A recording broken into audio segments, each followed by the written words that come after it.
Alors, je souhaite la plus cordiale des bienvenues aux aventuriers. Oui. À ce 36e Personocratia reçoit. Alors, aujourd'hui, Personocratia présente une conférence spéciale. Nous avons au menu, on pourrait décrire le tout comme un gumbo. Alors, le titre de la conférence, le sexe a-t-il un avenir? Nous avons un invité spécial, en la personne de Patrice. Et on peut, je crois, sans se tromper, qu'il s'est longuement penché sur le sujet. Donc, voici le déroulement de l'après-midi. Guy va présenter notre invité et le sujet. Ensuite, Patrice va nous partager ses connaissances sur la sexualité masculine et féminine pour environ une cinquantaine de minutes. Et Guy va conclure. Ensuite, après la pause, suivra une période de questions qui pourra être adressée soit à Guy ou à Patrice.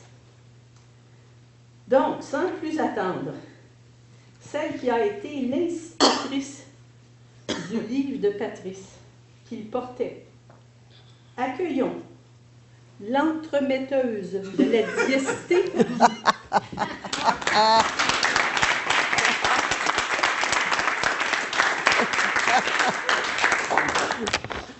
Je me demande toujours ce que tu vas sortir.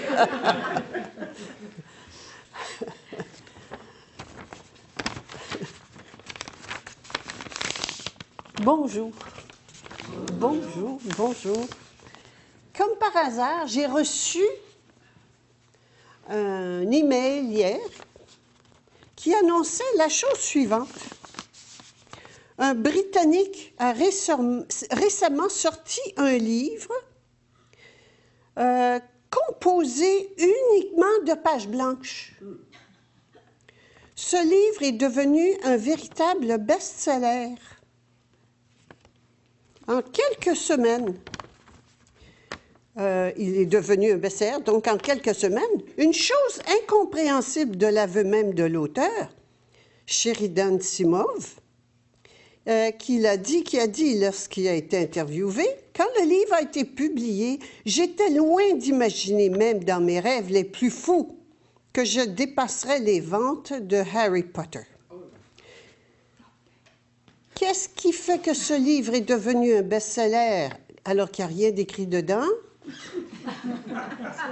C'est son titre. Et que dit le titre? À quoi pense un homme quand il ne pense pas au sexe? Il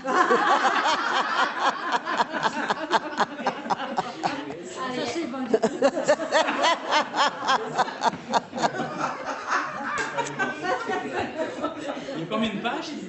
200. Je continue. Et pour cause, le livre comporte plus de 200 pages entièrement vierges. Pas un mot n'y est écrit, excepté sur la couverture. Vendu environ 7 $ l'exemplaire, il est très prisé par les étudiants anglais qui y prennent des notes.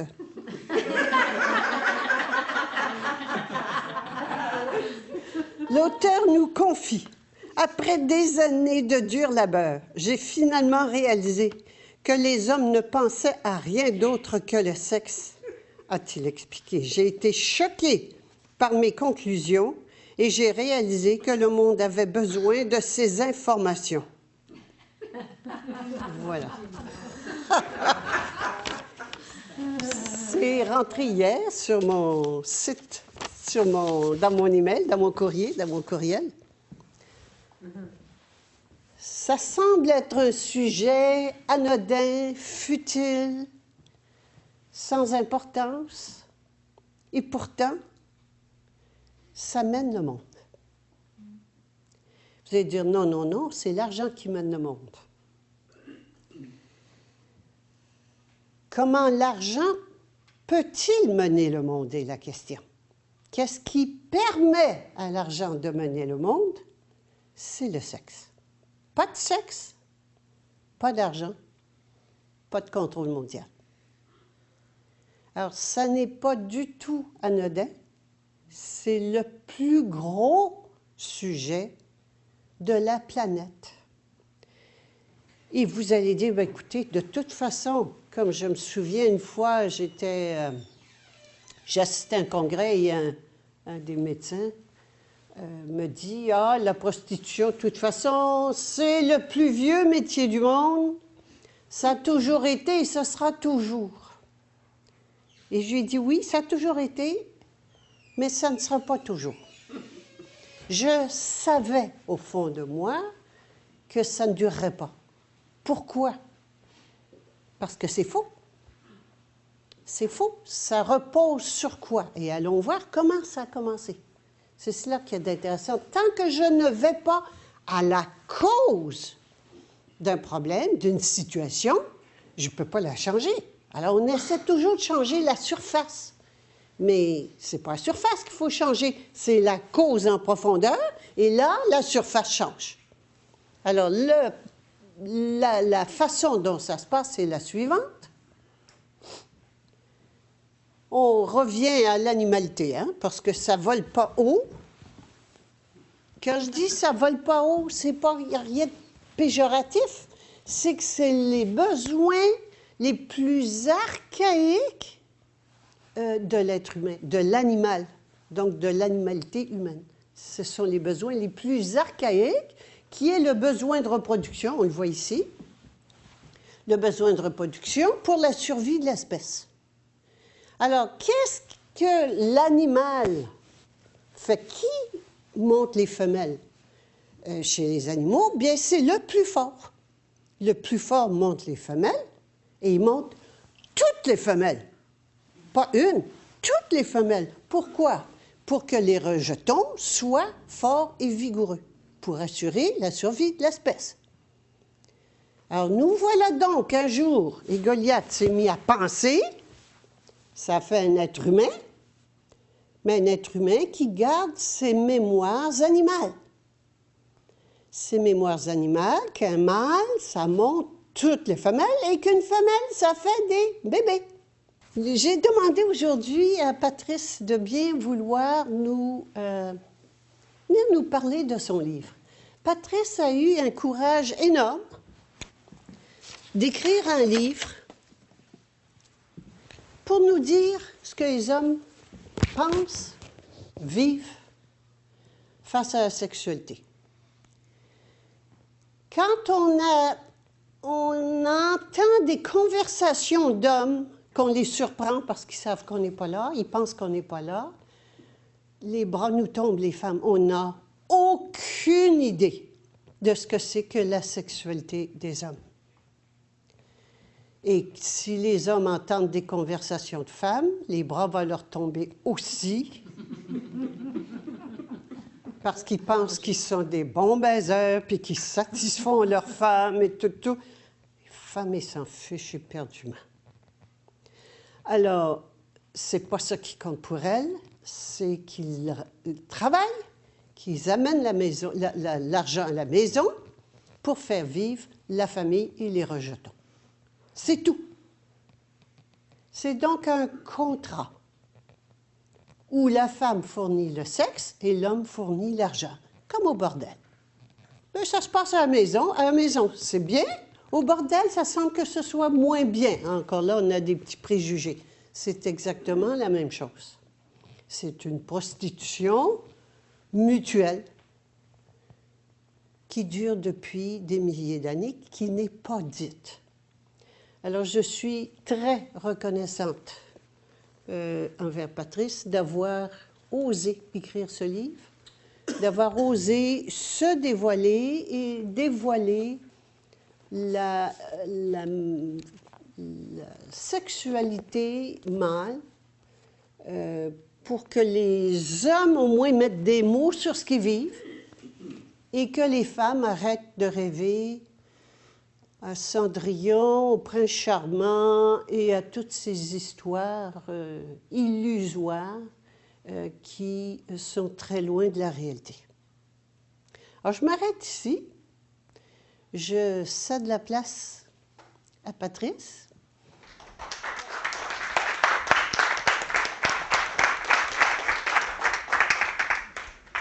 Merci. Merci de votre présence. Merci, Diane et Pierre. Ce qui me touche en premier lieu dans ma vie, suite à ce que Guy vient de dire, tout ça, le pouvoir, la domination, commence directement chez moi, dans mon couple. Moi, ma vie a commencé, comme tout le monde, dans ma vie de couple, à avoir des rencontres occasionnelles, des rencontres de couple. J'ai eu plusieurs couples dans ma vie. J'ai vécu 2, 3, 5, 10 ans avec certaines personnes, puis d'autres 1, 2, 3 semaines, 1 mois, 2 mois.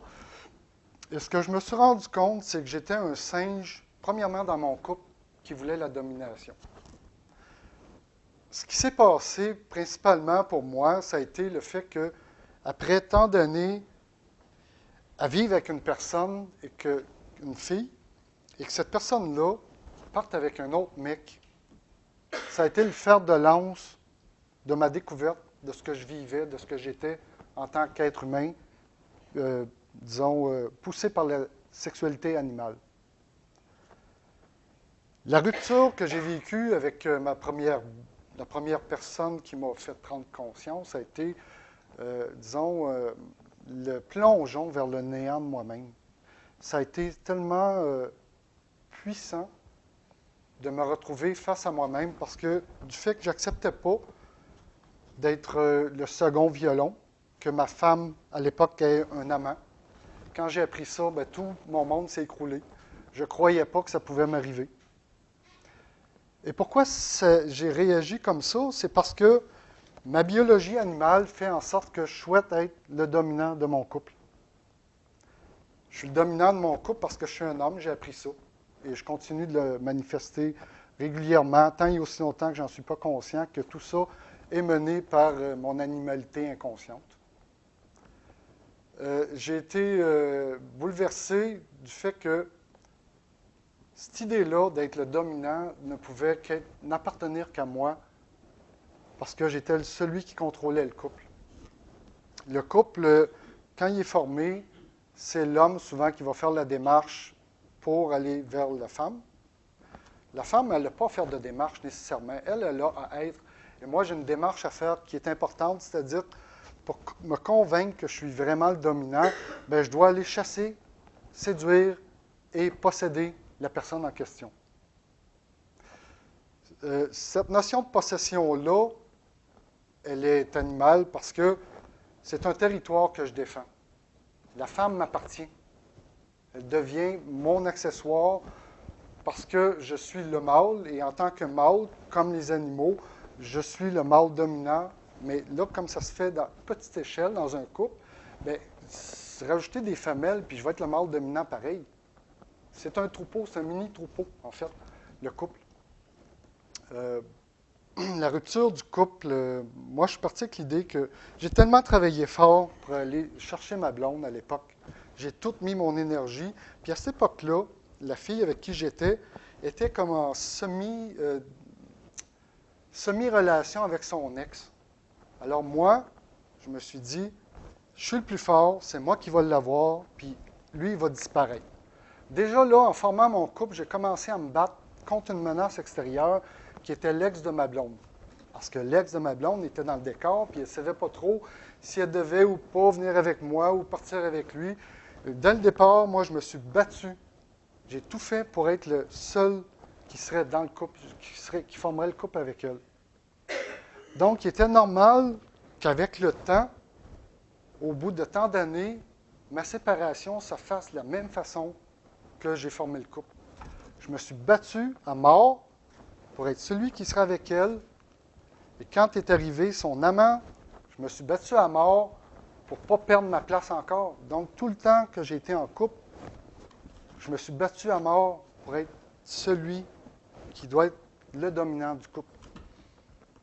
Ce qui était remarquable là-dedans, c'est qu'un couple, ça se forme toujours à 3. Il y avait moi, il y avait ma blonde, puis il y a toujours le tiers extérieur qu'on appelle celui qui menace le couple.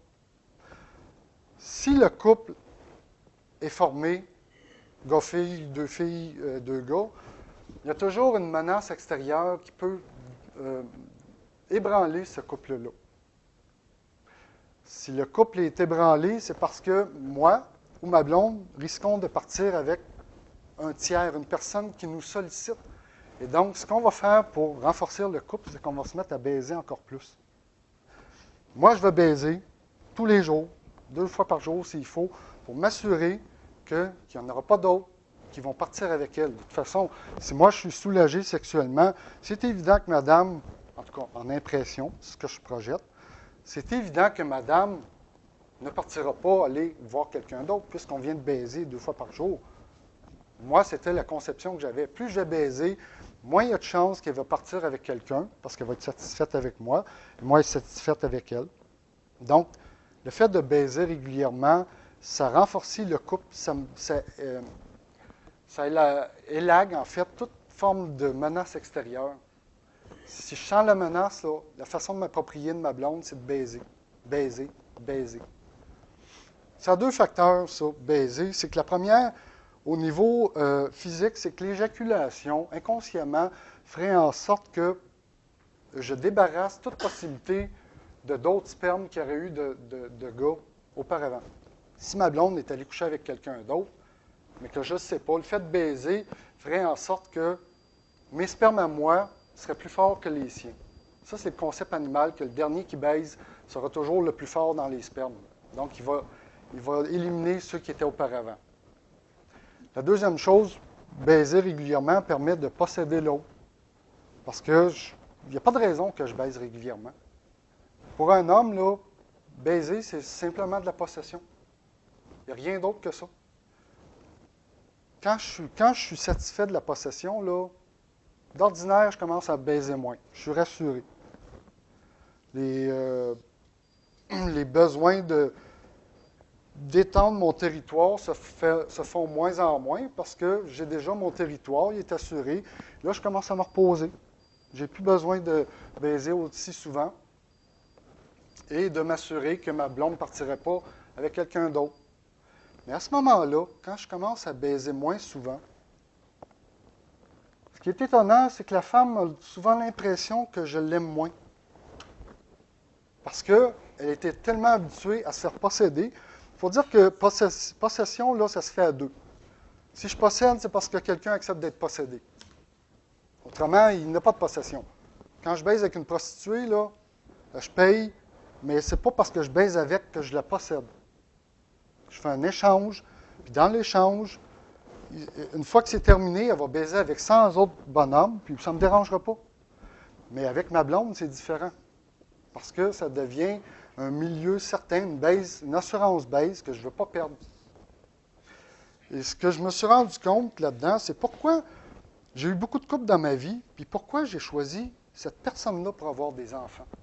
Alors qu'auparavant, j'ai vécu avec des belles filles, j'ai eu beaucoup de plaisir, j'étais bien, puis il y en a une dans l'eau, sur tant d'années, qui a fait « Attends, là, celle-là, je vais y faire des enfants. » Pourquoi? C'était parce que je voulais assurer encore plus ma possession. Quand la fille ne m'appartient pas, quand elle est un peu plus libre, là, moi, je suis menacé. Alors, avec celle-là, je sentais que je ne la possédais pas totalement. J'avais beau baiser régulièrement, 10 fois par semaine. Il y avait quelque chose qui m'échappait. Puis c'était elle. Parce que moi, j'étais accroché à elle parce que c'était la première qui n'était pas dépendante de moi. Puis ça me fatiguait. Comment ça se fait qu'elle ne l'accroche pas comme les autres étaient accrochés à moi? 1 an, 2 ans, 3 ans. Au bout de 3 ans, là, je me suis dit, attends, là. Elle n'est toujours pas accrochée comme moi je le suis, puis je la vois, elle est sollicitée, c'est une belle femme, il y a plein de gars qui tournent autour, puis moi, j'ai plus de rien à faire. Qu'est-ce que je fais avec ça? Je vais mettre un cadenas dans mon couple, moi, y faire des enfants. Bingo!